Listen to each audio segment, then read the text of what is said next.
ఇప్పుడు మనం కొవ్వును కరిగించే మన ఇంటి వైద్య చిట్కాలు తెలుసుకుందాం.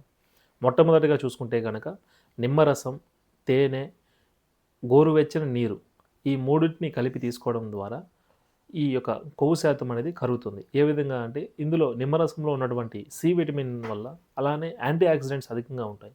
ఇది ఏం చేస్తుందంటే మన లివర్‌ని ఉత్తేజవంతంగా చేసి ఈ యొక్క కొవ్వు శాతాన్ని తగ్గించడానికి ఉపయోగపడుతుంది. ఇక రెండోది చూసుకుంటే గనక జీలకర్ర. రాత్రి నానబెట్టిన జీలకర్రని తీసుకొని ఉదయాన్నే తాగడం వలన ఈ యొక్క జీలకర్రలో థైమోక్వినోన్ అనే అటువంటి పదార్థం ఉండడం వలన ఇది కొవ్వు శాతాన్ని తగ్గిస్తూ అలానే ఇన్సులిన్ యొక్క రెసిస్టెంట్‌గా పనిచేస్తుంది. ఇక మూడోది చూసుకుంటే గనక మెంతులు. ఈ మెంతులను రాత్రి నానబెట్టి ఉదయాన్నే త్రాగడం వలన ఈ మెంతుల్లో ఉన్నటువంటి ఫైబర్ కంటెంట్ ద్వారా అధికంగా ఆకలి తగ్గి మన ఆమం ఫార్మేషన్ కాకుండా లంఘనం థెరపీ ద్వారా మనం ఆహారం ఈజీగా డైజెస్ట్ అయ్యే విధంగా పనిచేస్తుంది. అదేవిధంగా డయాబెటిక్ కూడా చాలా అద్భుతంగా పనిచేస్తుంది. ఇక నాలుగోది చూసుకుంటే కనుక దాల్చిన చెక్క.